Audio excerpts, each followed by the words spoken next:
So, ఈరోజు ఏ బ్రాంచెస్‌కి ప్లేస్‌మెంట్స్‌కి అందించేద్దాం అనుకుంటున్నావు? Triple E, ECE, data science, IoT. Okay. టోటల్‌గా ఒక 300 మెంబర్స్ అని ఏమైనా టెన్షన్‌గా ఉందా? యాహ్! కొంచెం. సరే, ఈ టెన్షన్ పోవడానికి నీకు ఒక చిన్న గోట్ స్టోరీ చెప్పనా? యాహ్! అనగనగా ఒక అందమైన అడవిలో ఒక అందమైన గొర్రెపిల్ల ఉండేది. అదే అడవిలో ఆ గొర్రెపిల్లతో పాటు చాలా గొర్రెపిల్లలు ఉండేవి. వాళ్ళ ముందు 2 దారులు ఉండేవి. ఒకటి టాలెంట్, ఇంకొకటి బీటెక్. నిజంగా చదువు మీద ఇంట్రెస్ట్‌తో ఒక గొర్రెపిల్ల బీటెక్‌లో జాయిన్ అయ్యి గొప్పగా సాధించింది. దాన్నే జీవితం అని నమ్మి మిగిలిన వాళ్ళు కూడా వాళ్ళలో ఉన్న టాలెంట్స్ అన్నీ వదిలేసి టాలెంట్ కేసి వెళ్ళకుండా బీటెక్లో జాయిన్ అవ్వడం స్టార్ట్ చేశారు. ఆ ఒక్క సక్సెస్ని చూసి మిగిలిన వాళ్ళు కూడా పరుగులు తీయడం మొదలెట్టారు. అలాగే చూస్తుండగానే మన గొర్రెపిల్ల ఫైనల్ ఇయర్కి వచ్చింది. ఒక్కసారి దాని జీవితాన్ని వెనక్కి తిరిగి చూసుకుంది. వెనక్కి తిరిగి చూసిన తర్వాత కోడింగ్ నేర్చుకుంది. అర్థం అవ్వలేదు, కానీ క్లాస్లో కూర్చుంది. క్లాస్లో కూర్చుని లైబ్రరీకి వెళ్ళి చదివింది. ఎక్కలేదు. ప్రాబ్లం ఎక్కడుందో తనకి అర్థం అవ్వలేదు. ఎంత చదివినా స్ట్రెస్ పడింది తప్ప సొల్యూషన్ అయితే దొరకలేదు. నైట్ అవుట్లు చేసింది, కూర్చొని ఏడిచింది, అయినా అర్థం కాలేదు. ఎగ్జామ్లో ఫెయిల్ అయింది. లైట్గా డిప్రెస్ అయింది. ఎందుకు నేను చేయలేకపోతున్నాను, ఎందుకు నేను చదవలేకపోతున్నాను ఒక క్వశ్చన్ తన మైండ్లో రన్ అవుతూ ఉంది. అయిన వాళ్ళు చులకనగా చూశారు, కన్న వాళ్ళు అర్థం చేసుకోలేకపోయారు. కూర్చొని బాధపడింది, డిప్రెస్ అయింది. ఒక్క సెకండ్ తనలో ఒక ఆలోచన వచ్చింది. ఆ రోజు నేను టాలెంట్ కాసి వెళ్ళుంటే నా లైఫ్ ఎలా ఉంటుందా అని ఊహించుకుంది.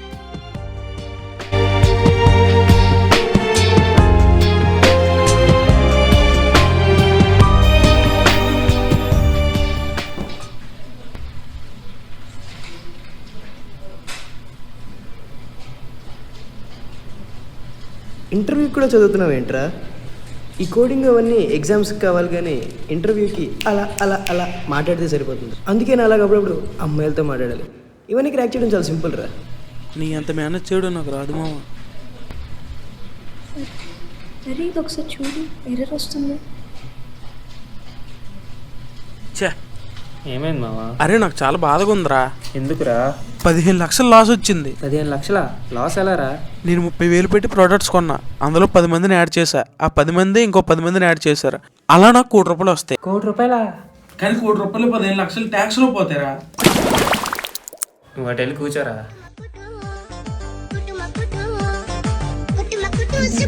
టెన్షన్గా లేదా? నాకెందుకే టెన్షన్? నేను ఇన్స్టాగ్రామ్ ఇన్ఫ్లుయెన్సర్ని. ప్రమోషన్లో 30K వస్తుంది. మొన్నే సబ్స్క్రిప్షన్ ఒక యాడ్ చేశాను. 150 మెంబర్స్, 150 into 300 45K. నీకన్నా నాకే ఎక్కువ వస్తుంది. అయినా నువ్వు 1 మంత్ కష్టపడి సంపాదించే డబ్బులు నేను ఇన్స్టాగ్రామ్లో హ్యాపీగా రీల్స్ చేసుకొని సంపాదిస్తాను. ఇంకేం కావాలి? నీకే బెస్టే. అరే మామ, మన టెలిగ్రామ్లోకి మెసేజ్ వచ్చిందిరా. గూగుల్కి రివ్యూస్ ఇస్తే ₹150 ఇస్తాను అన్నాడు.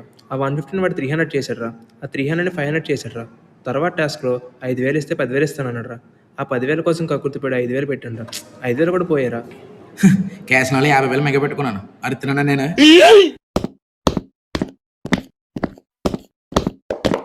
స్టూడెంట్స్, ఈరోజు మనకయ్యే యాప్టిట్యూడ్ టెస్ట్కి ఇన్విజిలేటర్స్ మేమే. ఈరోజు వచ్చే కంపెనీ గురించి సార్ బ్రీఫ్ ఇస్తారు. అందరూ కేర్ఫుల్గా వినండి, యూస్ఫుల్ అవుతుంది. సార్ మీరు కంటిన్యూ చేయండి. సో స్టూడెంట్స్, ఈ కంపెనీ అనేది మీకు చాలా ఇంపార్టెంట్. ఎందుకంటే బయట కంపెనీస్ అన్నీ మీ టెక్నికల్ స్కిల్స్ మీద ఎక్కువ ప్రయారిటైజ్ చేస్తాయి.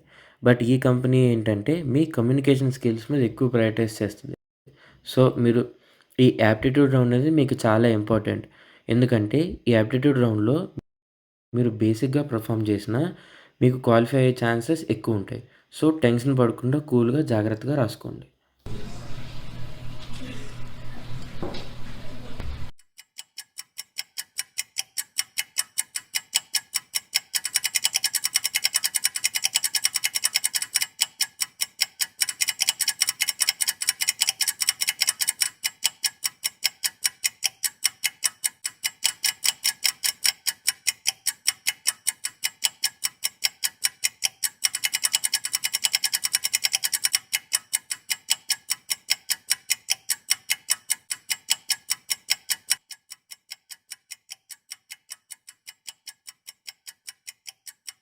నేను స్టోరీలో మెన్షన్ చేశాను కదా, యాడ్ చేయలేదే. అమ్మో ఇంట్లో వాళ్ళు చూస్తే ఇంకేమైనా ఉందా ఏమన్నా అనుకుంటారు. అనుకోని అయినా మన ఫ్రెండ్సే కదా.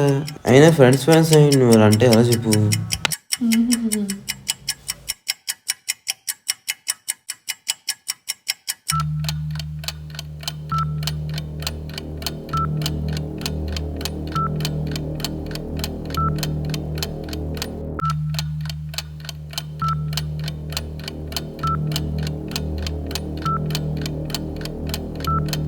Last 10 minutes.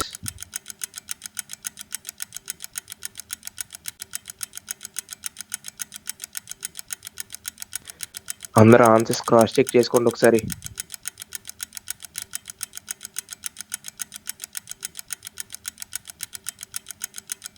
అమ్మో ఇంకా 10 minutes ఉందా. ఏదో ఇంత ఉంటే నాకు టైం కూడా తెలియట్లేదు. నీ వల్ల సగం time waste.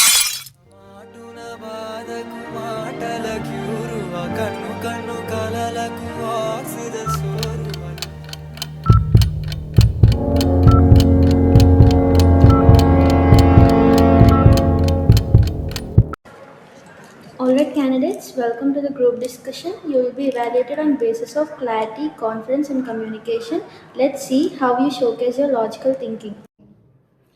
So I hope you all think before you speak. So the topic is artificial intelligence. It's not just AI, it's how human you can remain in this intelligent world. So let's begin. Thank you, sir. In my opinion, AI is more dangerous than we realize. It is taking over human creativity and they're making real efforts into automation. People depend on ChatGPT for every small ideas. That's not technology, that's laziness. One day, machines might think faster than us. That's the day when we lose our control. Artificial intelligence is shaping our lives in a better way. From phones to classrooms, everything is getting smarter and getting more connected. Don't you think AI will create gap between skilled and unskilled people? AI is like fire. It can cook your food or burn your house. It depends on who's holding the mastic. Sir, what's the real problem, sir? People can't even create reports without using ChatGPT nowadays. If AI stops, all the world stops then.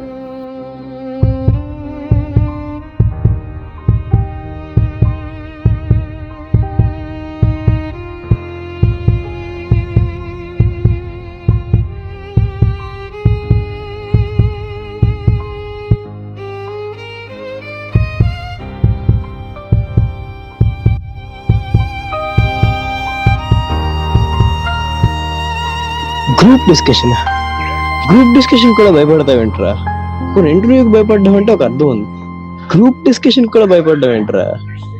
ఏదో అలా చుట్టుపక్కల వాళ్ళతో కలిపి మనం కూడా ఏదో 4 ముక్కలు నోటికొచ్చింది వాగేస్తే సరిపోదు. అదే గ్రూప్ డిస్కషన్ అంటే.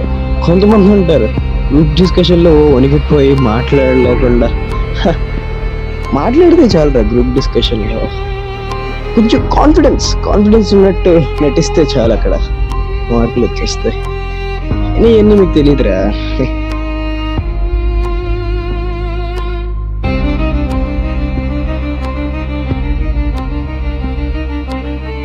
Thank you everyone, that was impressive. Remember, technology does not replace humans, but those who refuse to learn, it replaces them. Thank you. You are Monica, right? Okay Monica, tell me about yourself. Good morning, I am Maunika. I am currently pursuing bachelor degree in computer science at Raghu Engineering College. I am a passionate Python developer with a strong foundation in DSA. A stack is a linear data structure which follows LIFO principle. A basic operations of stack are push, pop and peep. Programming approach based on object and classes. The survey which conducted to provide sufficient data for the design of engineering projects such as highways, railways, water supply. Identify unearth. Method overloading is an object-oriented programming concept where a class can have multiple methods with the same name with different parameters. So, how can you define artificial intelligence is dangerous to our next generations? Which company is developed Java?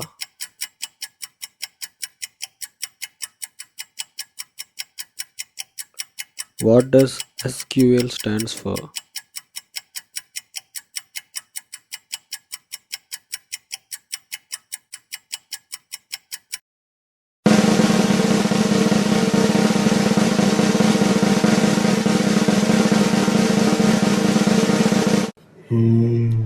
What is schema?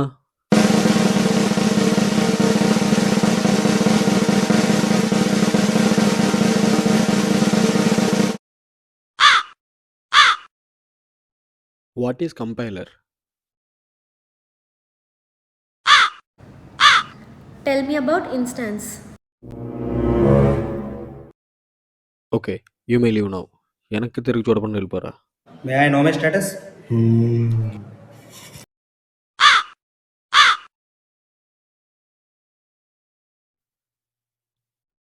What is Newton second law? What are the non linear data structures? What is an array?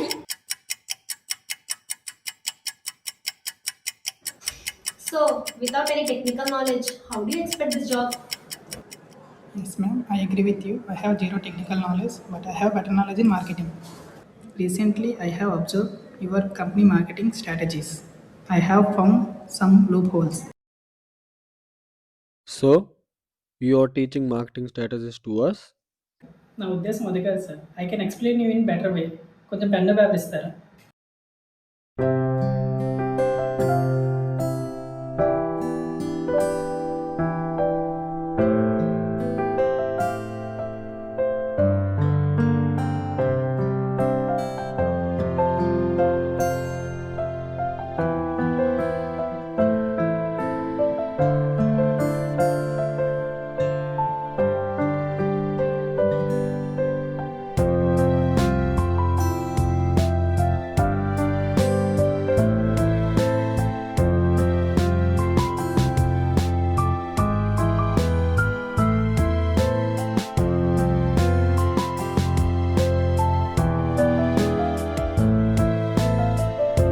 This is impressive. So నీ technical skills చాలా తక్కువగా ఉన్నాయి, కానీ ఈ marketing strategies ఎలా తెలుసుకున్నావు? Yes sir, మీరు అన్నట్టు టెక్నికల్ స్కిల్స్ నాకు లేవు, కానీ ఇంటర్వ్యూకి వచ్చే గ్యాప్లో టైం వేస్ట్ ఎందుకని చెప్పి మీ కంపెనీ తరఫు మార్కెటింగ్ స్ట్రాటజీస్ని అనలైజ్ చేశాను. అందులో దొరికిన లూప్ హోల్సే ఇవి. Impressive. We will get back to you.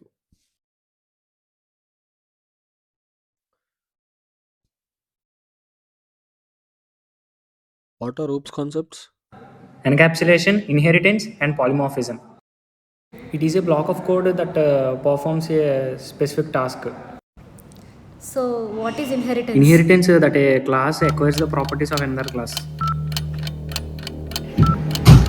Develop Faraday's law. Faraday's law. What is it, sir? Look at Python program with sum of numbers.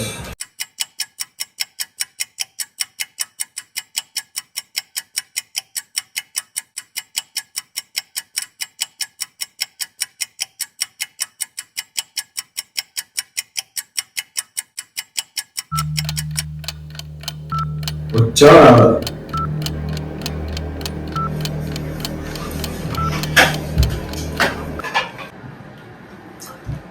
So basic questions రావు నీకు. What is Faraday's law, what is Newton second's law, ఎలా వస్తాయంటే ఎక్కడ దాకా? ఓ, మీ branch questions కాకపోతే answer చేయలేవా? ఆన్సర్ చేయలేడు. మంచిది. బీటెక్లీ బేసిక్ సబ్జెక్ట్ అనుకుంటాను. బీటెక్లో ప్రతి ఒక్కరికి ఫస్ట్ ఇయర్లో ఉంటే సెకండ్ ఇయర్ వస్తున్నావా, లేదా ఫైనల్ వచ్చేసరికి మంచిగా బట్టి పెట్టావా?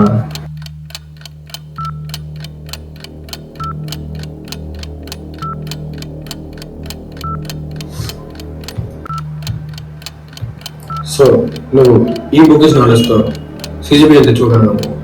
జాబ్కి స్కిల్సే ఇంపార్టెంట్. ఇవ్వలేము sir.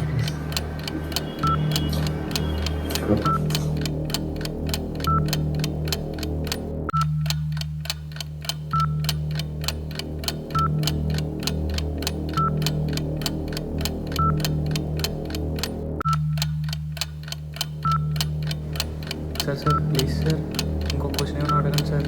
Sir sir please sir. Sir ఒకసారి క్వశ్చన్ ఏమైనా అడగండి సార్ ప్లీజ్.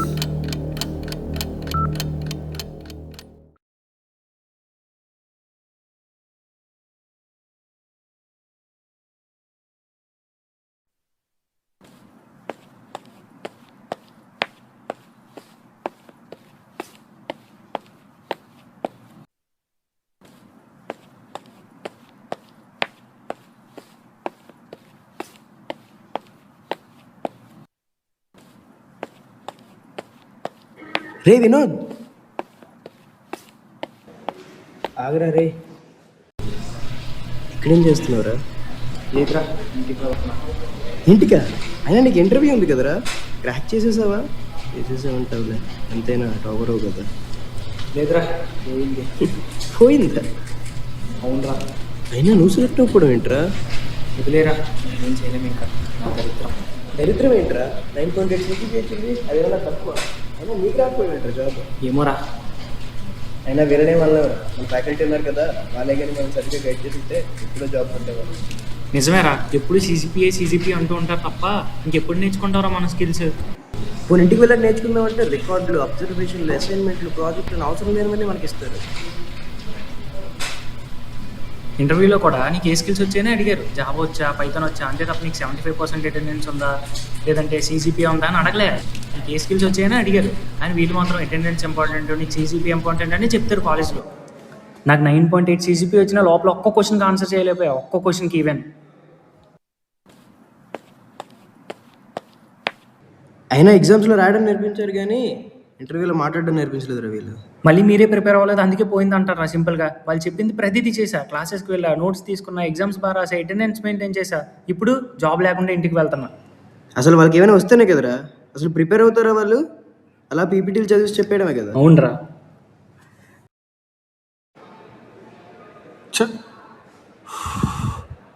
అబ్బా,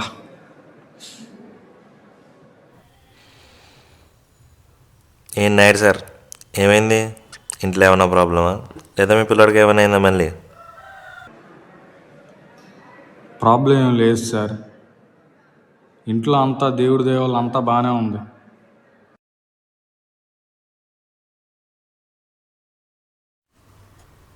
మరేంటి సార్, మరేంటి ఏమన్నా అయిందా? ప్రాబ్లం ఏంటి? మన పర్సనల్ ప్రాబ్లమ్స్ అన్నీ క్లియర్ అయిపోయాక ఎవరి గురించి ఆలోచిస్తాం సార్? ఎవరి గురించి సార్? మన ఫ్యామిలీ తర్వాత మనం ఆలోచించేది స్టూడెంట్స్ భవిష్యత్తు గురించే కదా సార్. వాళ్ళ ఫ్యూచర్కి ఏమైంది సార్? ఇప్పుడు బాగానే ఉన్నారు కదా. మన ఫైనల్ ఇయర్స్కి కంపెనీ డ్రైవ్స్ అవుతున్నాయి కదా సార్. ఆ రిజల్ట్స్ గ్రూప్లో పెట్టారు. 9.5 ఉన్న టాపర్స్ CGPA ఉన్న వాళ్ళు కనీసం రిటర్న్ టెస్ట్లో పాస్ అవ్వలేకపోయారు. ఏం చేయమంటారు సార్ చెప్పండి మీరు? అసలు బీటెక్ అంటే ఏమనుకుంటారో తెలియదు సార్ వాళ్ళు. మనమేమో రాత్రి అంతా పూర్తి కష్టపడి ప్రిపేర్ అయితే పొద్దున్నే పనులన్నీ అవగొట్టుకుని కాలేజీకి వస్తాం.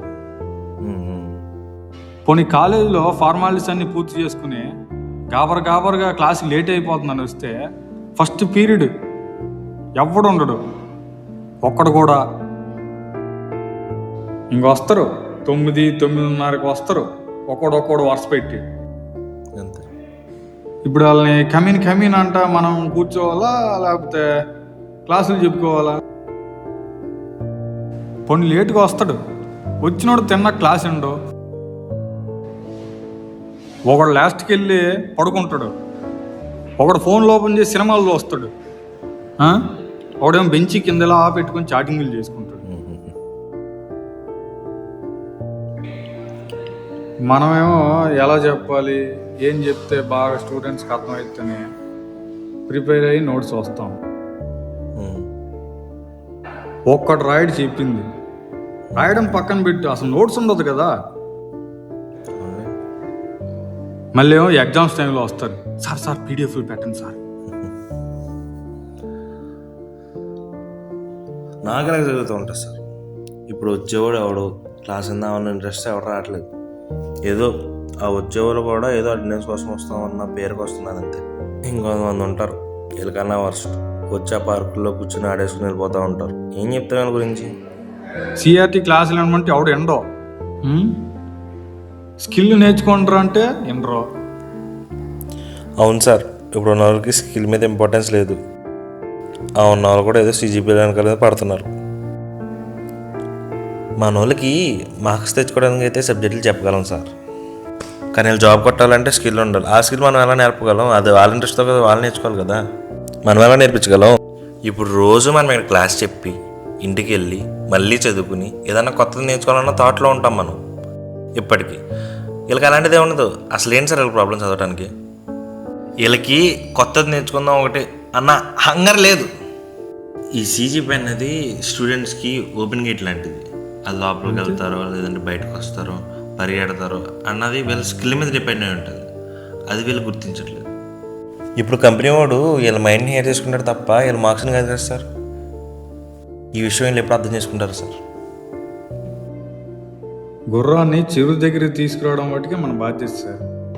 నీళ్ళు తాగితే దాని ఇష్టం అంతే. వీళ్ళు కూడా ఇంతే. సో ఈరోజు ఎంతమందిని సెలెక్ట్ చేస్తున్నాం? Slightly double digit. Double digit? అవును, Really? డబుల్ డిజిటే. ఎందుకు? చూసా కదా అందరూ ఎలా పర్ఫామ్ చేశారా. నేనైతే అసలు సాటిస్ఫై అవ్వలేదు వాళ్ళ పర్ఫార్మెన్స్తో. మనం ఎవరిని సెలెక్ట్ చేస్తున్నాం అంటే మార్కెటింగ్ స్ట్రాటజీ గురించి ఒక ఎక్స్ప్లెయిన్ చేశారు కదా, సో ఆ అబ్బాయిని మనం సెలెక్ట్ చేస్తాం. అండ్ ఇంకో ఇద్దరు అమ్మాయిలు ఉన్నారు, నిత్య అండ్ భూమిక. సో వాళ్ళని మనం కన్సిడర్ చేయొచ్చు. ఓకే, బట్ టెక్నికల్ గా ఒక అబ్బాయి బాగా చెప్పాడు కదా, why don't we choose him? ఆ టెక్నికల్గా బాగా చెప్పాడు, బట్ వాడి యాటిట్యూడ్తో కొంచెం ప్రాబ్లం ఉంది. లైక్ మనం కంప్లీట్గా క్వశ్చన్ వాడిని అడగక ముందే వాడు ఆన్సర్ చేస్తున్నాడు. Over confidence and over attitude మనకి సెట్ అవ్వదు. వాడికి ఉన్న స్కిల్కి ఏదో కంపెనీలో జాబ్ వస్తుంది, కానీ మనం రిస్క్ తీసుకోలేం. సో వద్దు. అయినా డబుల్ డిజిట్ లోనే సెలెక్ట్ అయితే ఎలా? ఒక కాలేజ్లోనే కాదు, ఐఐటి ముంబై తెలుసు కదా, అందులోనే ఇంకా 40% స్టూడెంట్స్కి ప్లేస్మెంట్స్ లేకుండా ఉండిపోయారు. పెద్ద కాలేజీల వల్ల అవ్వట్లేదు. కాలేజ్ ప్రాబ్లం కాదులే, స్టూడెంట్స్కి ఉండాలి జాబ్ రావాలని. ప్రతి ఒక్కడు అకాడమిక్ ఇయర్ అంతా ఆడుకొని టైం వేస్ట్ చేసుకొని టైం పాస్ చేసుకొని ఏదో లాస్ట్ రేపు ఎగ్జామ్ అనగా ముందు రోజు నైట్ అంతా ప్రిపేర్ అయిపోయి ఏదో సీజీపీఐ కొట్టేసి ఆ సీజీపీఐతో జాబ్లు వచ్చేస్తాయని భ్రమలో బతికితే జాబ్లు ఎలా వస్తాయి? కావాల్సిన స్కిల్స్, ఓవర్ కాన్ఫిడెన్స్ కాదు. సీజీపీఐలు చెప్పడానికి పనికొస్తాయి, స్కిల్సే జీవితం నిలబడతాయి. అవును, మార్నింగ్ చెప్పే స్టోరీ మధ్యలోనే ఆపేసావు. సో మార్క్స్ రాలేదు కదా అని చెప్పి తన కెరీర్ అక్కడితో ఆగిపోయిందని అనుకోలేదు. తనకి వచ్చిన టాలెంట్తో ఒక ఆర్ట్ని గీసింది. ఆ ఆర్ట్ని వాళ్ళ ఫ్రెండ్స్కి చూపించింది. వాళ్ళ ఫ్రెండ్స్ చాలా షాక్ అయ్యారు, వీడిలో ఎంత టాలెంట్ ఉందా అని. ఆ తర్వాత ఆ ఆర్ట్ని తీసుకెళ్ళి ఎగ్జిబిషన్లో పెట్టింది. సర్ప్రైజింగ్లీ ఫస్ట్ వచ్చింది. ఎంతోమంది ఆ ఆర్ట్ని పొగిడారు. పడిన చోటే మళ్ళీ లేచింది. తన కెరియర్ అక్కడితో ఆగిపోయిందని అనుకోలేదు. పాత లైఫ్కి ప్రజెంట్ లైఫ్కి కంపేర్ చేసుకుంది. ఆ క్షణం డిసైడ్ అయింది, ప్రెజర్ కన్నా తన టాలెంట్ని నమ్ముకోవడం బెస్ట్ అని. ఇంతకీ ఎవరి స్టోరీ ఇది? అదే నీదా? అదే అదేంటి మరి ఈ కంపెనీలో ఎలా? ఎవరు 2-3 ఎగ్జిబిషన్లు ఉన్నాయను, కానీ రాడ్ రియాలిటీకి వచ్చేసరికి కంప్లీట్గా ఆపోజిట్ అయిపోయింది. నాకు నా ఫ్యామిలీ సపోర్ట్ లేదు, కానీ నా ఫ్యామిలీకి నా సపోర్ట్ ఉండాలి కదా, అందుకనే. అబ్జర్వ్ చేసావా ఈరోజు ఎంతమంది అటెండ్ అయ్యారు ఇంటర్వ్యూకి? దగ్గర ఒక 200 to 300. ఈ కాలేజ్ స్ట్రెంత్ ఎంత? ఒక 2000 to 3000. చూసా ఎంతమందికి జాబ్స్ వచ్చాయో? Double digit. కాలేజీలో పాస్ పర్సంటేజ్ కన్నా అన్ఎంప్లాయిడ్ పర్సంటేజ్ ఎక్కువ అవుతుంది. ఈ కాలేజీలోనే కాదు, ప్రతి కాలేజీలోని. ఈ ఒక్క స్టూడెంట్ కూడా ఆ స్కిల్ మీద ఫోకస్ పెట్టడు. జాబ్ రాకపోతే సింపుల్గా మా కాలేజ్ మాకు బాగా చెప్పలేదు, మా కాలేజ్ ప్రొఫెసర్ మాకు ఏమి నేర్పించలేదు అని అంటారు తప్ప వాళ్ళు ప్రాపర్గా శ్రద్ధ పెట్టి నేర్చుకున్నామని ఏ ఒక్కడు కాన్సన్ట్రేట్ చేయట్లేదు. ప్రాపర్గా ఒకసారి ఆలోచించు. ఆడు చెప్పాడు, ఈడు చెప్పాడు, నా ఫ్యూచర్ బాగుంటుంది, నేను అబ్రాడ్ వెళ్ళిపోతాను, ఎక్కడికి వెళ్ళిపోతాను అని చెప్పి కలలు కనీసి బీటెక్లో జాయిన్ అవ్వడం తప్ప బీటెక్లో జాయిన్ అయిన తర్వాత నేను ఆ స్కిల్ నేర్చుకున్నాను, నేనంత గెయిన్ చేశాను నాలెడ్జ్ అని ఏ ఒక్కడైనా ఉన్నాడా? ఇన్ని కాలేజీలు ఉన్నాయి కదా, ఇంతమంది వేల మంది స్టూడెంట్స్ ఉన్నారు కదా, ఒక్కొక్క కాలేజ్ నుంచి ఎందుకని ఇయర్కి ఒక్క ఇన్వెన్స్ కూడా రాలేకపోతుంది? అప్పటికి ఒక్కడికి కూడా ప్రాపర్గా ఇది గైడెన్స్ లేక లేదా నాలెడ్జ్ లేక నాకు అర్థం అవ్వట్లేదు. నిజంగా ఏదో ఒక ఇంటెన్షన్తో బీటెక్ జాయిన్ అయినాడైతే ప్యాకేజ్ గురించి, ప్లేస్మెంట్ గురించి ఆలోచించాడు. బీటెక్ జాయిన్ అయిన తర్వాత ఆడి నాలెడ్జ్ నుంచి ప్రపంచానికి ఏం ఇవ్వాలని ఆలోచిస్తాడు. అయినా స్టూడెంట్స్ అనే లాభంలే, ప్రజల మైండ్ సెట్ మారాలి. ప్రాక్టికల్గా ఆలోచించు. ఈ కంట్రీలో ఉన్న క్రికెటర్స్, యాక్టర్స్, పొలిటీషియన్స్ వీళ్ళెవరు టాప్ గ్రాడ్యుయేట్స్ కాదు. జస్ట్ వాళ్ళ ఫీల్డ్ని ఇష్టపడి నమ్మి హార్డ్ వర్క్ చేసి పైకి వచ్చిన వాళ్ళే. రైటో రాంగో వాళ్ళు వాళ్ళని నమ్ముకున్నారు. బట్ ప్రజెంట్ జనరేషన్స్ వాళ్ళలో ఏముందో కూడా వాళ్ళు కనిపెట్టుకోలేకపోతున్నారు. బస్సులో టిక్కెట్లు తెగితే చాలని అనుకుంటే ఒక రజనీకాంత్ ఉండేవాడు కాదు. ఇంట్లో కూర్చొని 10th ఫెయిల్ అయిన నైటిస్తే ఒక టెండూల్కర్ వచ్చేవాడు కాదు. ఇలాంటివన్నీ చెప్పుకోవడానికి బాగుంటాయి. పద నెక్స్ట్ మనం ఇంకో కాలేజ్కి వెళ్దాం. అక్కడ ఎంతమందిని ఇంటర్వ్యూ చేయాలో